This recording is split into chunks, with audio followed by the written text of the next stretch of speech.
Workplace bullying is a deliberate and repeat health endangering mistreatment of an employee by a supervisor or coworker. It happens within work environment and conducted abusively to threaten, humiliate, and/or intimidate coworkers. Supervisors are the most frequent aggressors of workplace bullying, followed by coworkers.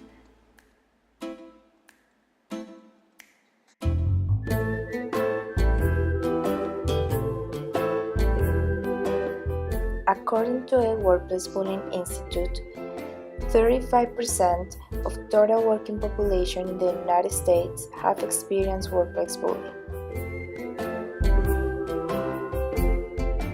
This means for every 10 of us, 4 will experience bullying in his or her work environment.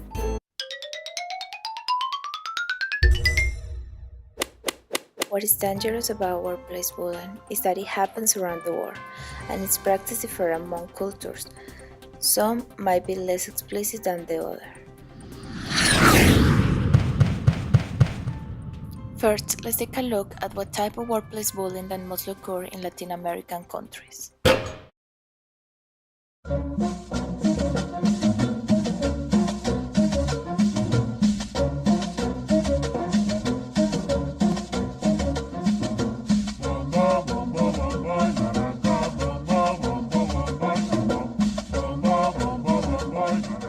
In Colombia, the most prevalent issue at workplace would be sexual harassment.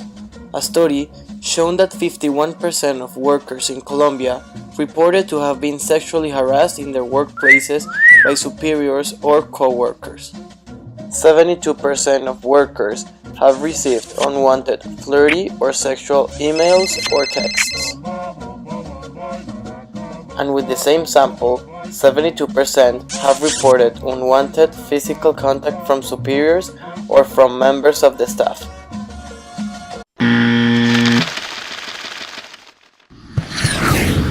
Now, let's take a look at the European workplace bullying.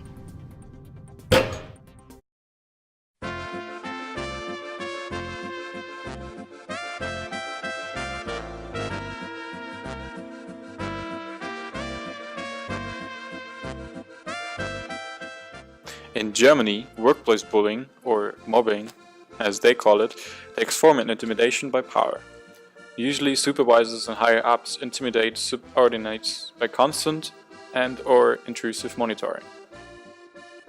For example, the boss would give unreasonable amount of work, and more. An employee will work hard only to receive unjustified criticism of work and subtle put-downs and innuendos by his or her higher-up.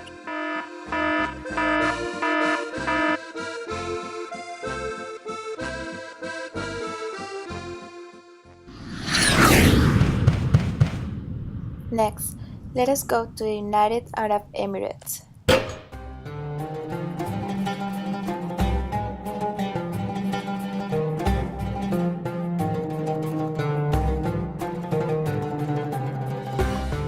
In the UAE, males are perceived to be superior compared to women.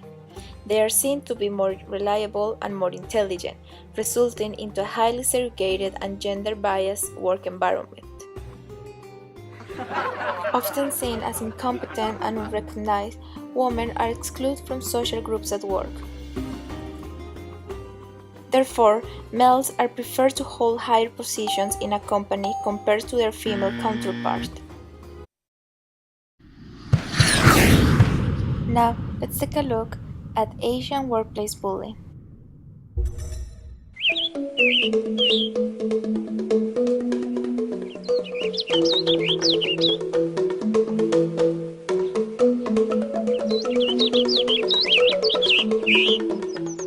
Similar to other Asian countries, Indonesia's performance orientation is linked to power distance, which means that those in power can openly demonstrate their authority to an extent.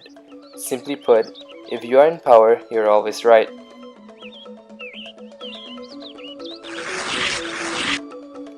Public humiliation is one of the most common workplace bullying in Indonesia and Asian countries.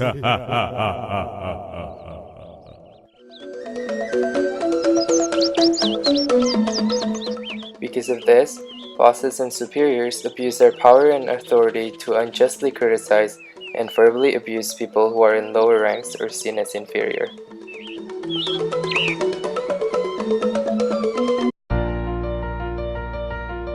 A continuous act of bullying in workplace could lead to several personal, private, or business life problems.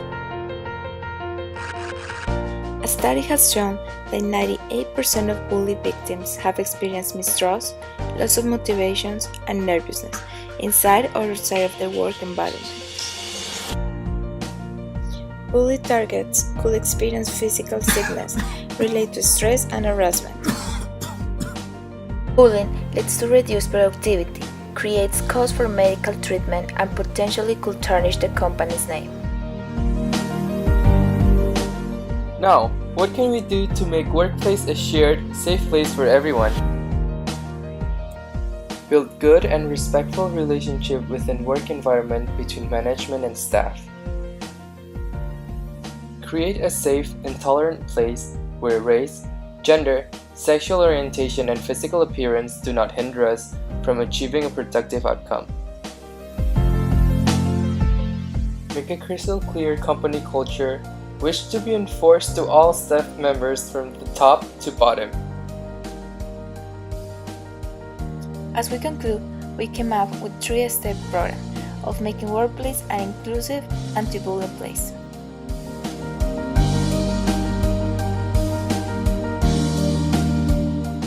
First, identify. Bullying comes in different facades. A subtle bullying is still a bullying.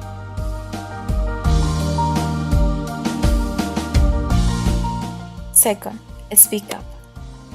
Either a victim or a witness, bullying is intolerable. Speak to a trusted friend inside or outside of workplace or to a trusted superior. Lastly, report. The act of workplace bullying is punishable by law in most countries. Whether your company handle it internally or not, the offense should be reported to national organizations such as the Workplace Bullying Institute.